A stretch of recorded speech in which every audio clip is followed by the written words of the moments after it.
Students electric current क्या होता है? Rate of flow of electric charge is called electric current. यानी कि जो रेट है ना किसका फ्लो होने का, किसका इलेक्ट्रिक चार्ज यानी कि इलेक्ट्रॉन्स का, उसको बोलते हैं electric current. It is denoted by I. ये जो है साइंस के अंदर आई से डिनोट किया जाता है। अभी आगे से हम जहाँ भी इलेक्ट्रिक करंट लिखना होगा आई से डिनोट करेंगे, तो आप समझ जाइएगा आई जो होता है ना वो क्या होता है, इलेक्ट्रिक करंट। तो आई इज इक्वल टू क्या होगा, क्यू बाय में टी, यानी कि rate of flow of charge is called electric current. यहाँ आई क्या है, इलेक्ट्रिक करंट है, क्यू क्या है, चार्ज है, कौन सा जो फ्लो हुआ है किसी कंडक्टर के अंदर। टी क्या है, टाइम है। ये कौन सा टाइम है, ये यही टाइम है। देखिए कोई कंडक्टर है, कंडक्टर के अंदर इलेक्ट्रॉन्स है, अगर वो ट्रांसफ़र हो रहे हैं यानी कि वो फ्लो हो रहे हैं, फ्लो होने का मतलब यहाँ से ये जब यहाँ तक आएगा इसको बोलेंगे ना कि ये फ्लो हुआ है। तो जो इलेक्ट्रॉन्स फ्लो होते हैं तो कुछ ना कुछ टाइम स्पेंड होता है, टाइम लगता है, ये वही वाला टाइम है। तो ये वाला टाइम है जो इलेक्ट्रॉन्स को फ्लो होने के दौरान जो है स्पेंड हुआ है। तो टी जो आपका टाइम आ गया। तो ये आपका फर्स्ट फॉर्मूला आ गया यहाँ इसके अंदर इलेक्ट्रिक करंट का is equal to Q by में टी। यहाँ आपका कोई भी दो वैल्यू दिया हो यानी कि क्यू दिया हो, टी दिया हो, तो आई आपसे पूछे तो आप आसानी से निकाल सकते हो, या आई दिया हो, टी दिया हो तो क्यू आसानी से निकाल सकते हो। तो ये आपका फर्स्ट फॉर्मूला हो गया। इसके बाद जैसे इलेक्ट्रिक करंट की बात आई, हमने पता चला कि ये करंट होता है, ये इसका फॉर्मूला होता है। इसके बाद अब जो करंट होता है कंडक्टर के अंदर, सब के अंदर एक जैसा होता है कि अलग अलग होता है? देखिए आपको पता है अच्छे से अलग अलग होता है, क्योंकि आप घर में इलेक्ट्रिकल अप्लायंस यूज़ करते हो तो उनका ऐसे भी कहते हो कि ये ज़्यादा वाट का है, ये ज़्यादा बिजली खपत करता है, ये कम खपत करता है। या कहीं पर जो बड़े बड़े वायर्स होते हैं वहाँ लिखा होता है डेंजर्स, क्यों? क्योंकि वहाँ जो है हाई इलेक्ट्रिक करंट होता है, जिसकी वजह से लिखा होता है। तो अब जो इलेक्ट्रिक करंट होगा उसका अमाउंट तो होता है ना, किसी में कम फ्लो हो रहा है, किसी में ज़्यादा हो रहा है।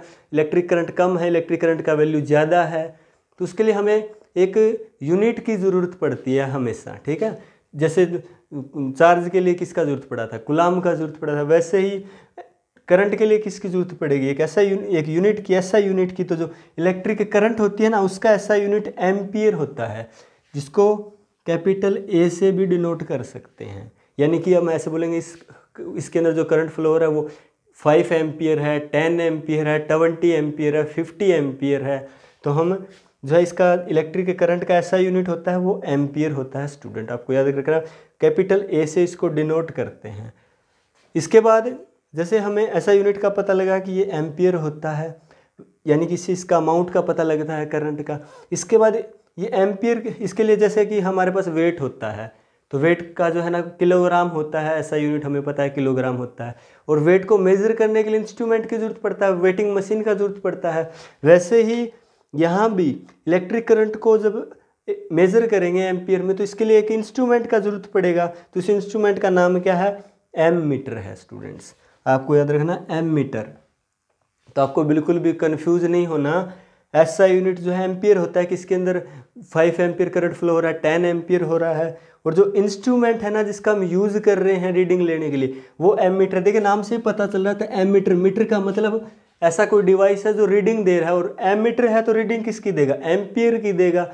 और ये इसका ऐसा यूनिट हो गया। और ये एमीटर, मीटर मतलब डिवाइस, डिवाइस मतलब ऐसा इंस्ट्रूमेंट है जो इलेक्ट्रिक करंट को मेजर करने के लिए यूज किया जाता है, जिसको हम एमीटर बोलते हैं।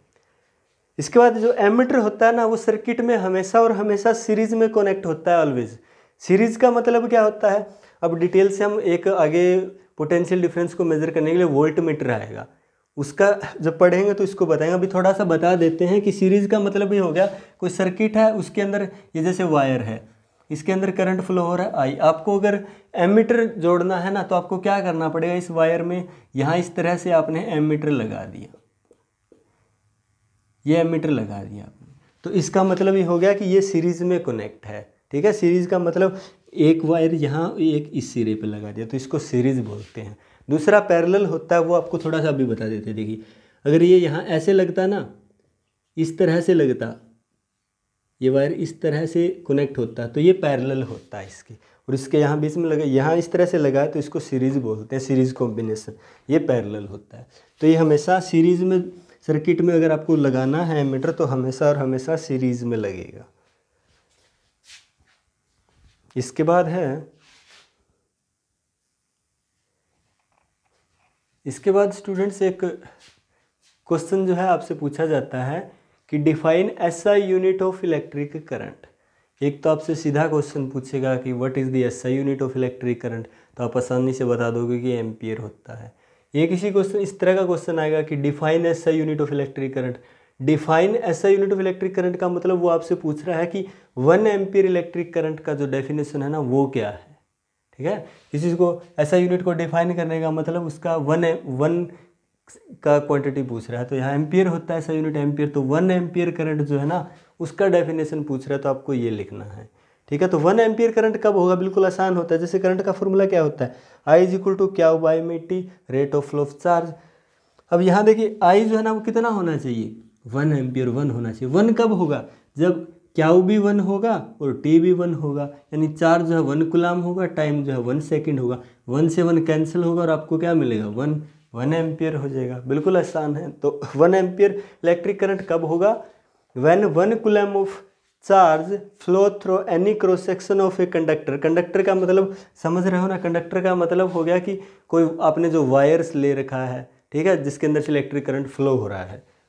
तो कंडक्टर्स इन 1 सेकेंड, अगर किसी कंडक्टर के अंदर 1 कूलम ऑफ चार्ज जो है ना 1 सेकेंड के अंदर फ्लो हो रहा है, तो उसके अंदर हम कहेंगे कि 1 एम्पियर करंट जो है ना उस कंडक्टर के अंदर फ्लो हो रहा है, जो इस तरह से आएगा। तो ये है इसका डेफिनेशन।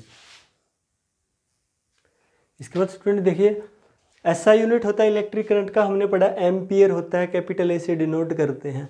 इसके बाद इसके कुछ अदर यूनिट्स भी होते हैं जो आपको याद रखने हैं। स्मॉल यूनिट होते हैं, जैसे वेट का किलोग्राम होता है ऐसा यूनिट, इसके अलावा भी होते हैं ना, ग्राम हो गया, ठीक है, या फिर तोला हो गया जैसे।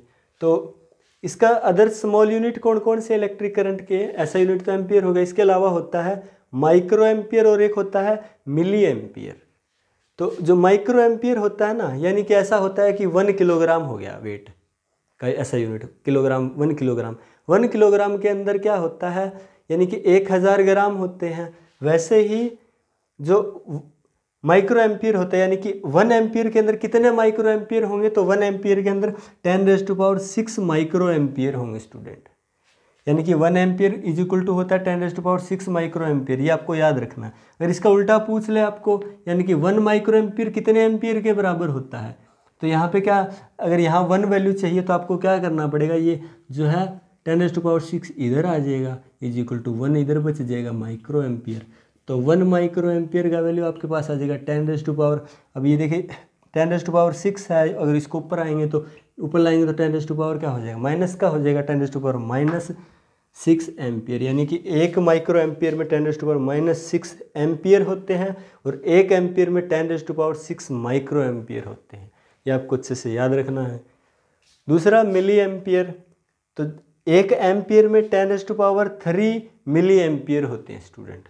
और ऐसे ही इसका 1 मिली एम्पियर में कितने एम्पियर होते हैं निकालना हो तो क्या करोगे, 10⁻3 क्या आ जाएगा, 1 के डिवाइड में आ जाएगा, 1 डिवाइड 10⁻3 और एम्पियर। तो इसको 1 milli ampere is equal to 10⁻3 ऊपर जाएगा तो क्या हो जाएगा, पावर माइनस का। तो 1 milli ampere is equal to 10⁻3 ampere हो गया। ठीक है स्टूडेंट, इन दोनों में से सबसे छोटा कौन सा है, माइक्रो है। माइक्रो एम्पियर सबसे छोटा है, क्योंकि देखिए 1 एम्पियर के अंदर 10⁻6 माइक्रो एम्पियर होते हैं, और जबकि मिली जो है ना वो इससे थोड़ा सा बड़ा है, 1 एम्पियर में 10⁻3 मिली एम्पियर होते हैं। नाम से पता चल रहा है, देखिए माइक्रो का मतलब होता है बिल्कुल स्मॉल। जैसे चिप लाते हैं ना फ़ोन में डालने वाला चिप, उस पर लिखा होता है माइक्रो चिप। माइक्रो का मतलब स्मॉल साइज़ का जो होता है ना उसको माइक्रो बोलते हैं। तो यहाँ माइक्रो एम्पियर ये जो है स्मॉल यूनिट है, इससे बड़ा मिली है, मिली एम्पियर ये हो गया। तो ये 2 बातें हैं जो आपको अच्छे से याद रखनी है। अभी स्टूडेंट आपको ना इलेक्ट्रिक करंट के बारे में ना एक इंटरेस्टिंग बात बताते हैं। ठीक है, जैसे अभी जो करंट होता है, ये कंडक्टर है कोई, कंडक्टर का मतलब वायर, समझ रहे हो ना, कंडक्टर बोलने तो समझ जाना कि वायर की बात कर रहे हैं। अब जैसे देखिए कोई वायर है, कंडक्टर है, अब इसके अंदर जो इलेक्ट्रिक करंट का जो स्पीड है वो कितना होता होगा। देखिए आप सोच के देखिए कि ये करंट का स्पीड जो है ना वो कितना होगा। जैसे आप जैसे स्विच ऑन करते हो, ऑन होते ही जो करंट है वो फ्लो होना स्टार्ट हो जाता है क्या, यानी कि जो इलेक्ट्रॉन्स हैं वो चलना स्टार्ट कर देते हैं, यानी करंट बनना स्टार्ट हो जाता है। स्विच ऑन करते ही जो इलेक्ट्रिकल अप्लायंस है वो काम करना स्टार्ट कर देता है। तो देखिए इसका स्पीड कितना होता होगा, या फिर आप देखिए कि आपका जो घर में जो इलेक्ट्रिसिटी आ रहा है वो कितनी दूर से आ रहा होगा आपका, यानी जो पावर प्लांट है जहाँ से इलेक्ट्रिसिटी जो है ना छोड़ा जाता है वो पता नहीं आपके घर से कितनी दूर होगा। वहाँ से स्विच ऑन करते ही आपके घर तक इलेक्ट्रिसिटी पहुँच जाता है, या फिर 2-4 घंटे 5 मिनट लगते हैं कि अभी इलेक्ट्रिसिटी ऑन किया है तो आपके आधे घंटे में आपके गांव में इलेक्ट्रिसिटी आ जाएगी, आपके घर में पहुंच जाएगी। ऐसा नहीं होता ना, जैसे स्विच ऑन करते हैं इलेक्ट्रिसिटी या कंडक्टर के अंदर जो करंट है वो फ्लो होना स्टार्ट हो जाता है। तो इससे लगता है कि इलेक्ट्रिक करंट का जो स्पीड है वो पता नहीं बहुत ज़्यादा होता होगा, लेकिन ऐसा नहीं है। इलेक्ट्रिक करंट का जो स्पीड है ना, +2 में पढ़ोगे ड्रिफ्ट स्पीड, वो 1 mm/s होता है स्टूडेंट, यानी कि 1 mm/s, जो कि स्पीड बहुत है कम है। मिलीमीटर जो है ना वो बहुत ही छोटा होता है।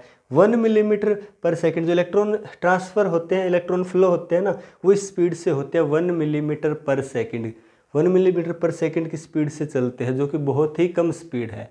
लेकिन ऐसा क्या होता है, जैसे स्विच ऑन करते हैं आपके कंडक्टर में करंट फ्लो होना स्टार्ट हो जाता है। ऐसा इसलिए होता है क्योंकि देख कंडक्टर में इलेक्ट्रॉन होते हैं, इस तरह से बहुत सारे इलेक्ट्रॉन्स होते हैं कंडक्टर में। तो जैसे ही स्विच ऑन करते हैं ना तो इलेक्ट्रॉन चलना स्टार्ट करता है, यानी कि सबसे लास्ट वाला इलेक्ट्रॉन चलना स्टार्ट करेगा तो ये क्या करेगा, आगे वाले को क्या करेगा, धक्का देगा, ये वाला इसको, ये वाला इसको, जो स्टार्टिंग वाला है वो भी चलना स्टार्ट कर देगा एकदम से। यानी कि जैसे आपके घर में क्या होता है, घर में पानी की टंकी जो है छत पे रखी होती है, तो जो आप नीचे नल लगा होता है आपके घर में, वो नल ऑन करते ही पानी आना स्टार्ट हो जाता है, या ऊपर से टंकी से आता है तो कुछ टाइम लगता है। जैसे ही नल ऑन करते हो पानी आना स्टार्ट हो जाता है, ना कि टंकी से आने में आपको है 2-4 सेकंड या 5-10 सेकंड लगता है। ऐसा नहीं होता ना, क्यों? क्योंकि वो नली जो है ना पूरा क्या होता है, वाटर से फिल होता है, और जैसे ही आप ऐसे ऑन करते हो तो वहाँ टंकी से पानी चलना स्टार्ट हो जाता है, और वो क्या करता है, आगे वाले पानी को पुश करता है, वो जो सबसे आगे वाला होता है वो सबसे पहले निकल जाता है।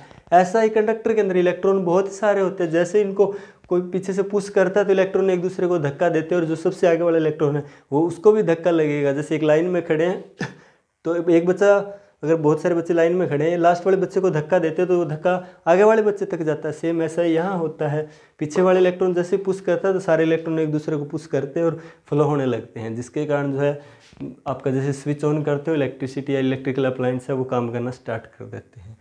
तो ये था स्टूडेंट आपका, अभी करेंगे आगे नेक्स्ट वीडियो में अगला टॉपिक। Thank you class.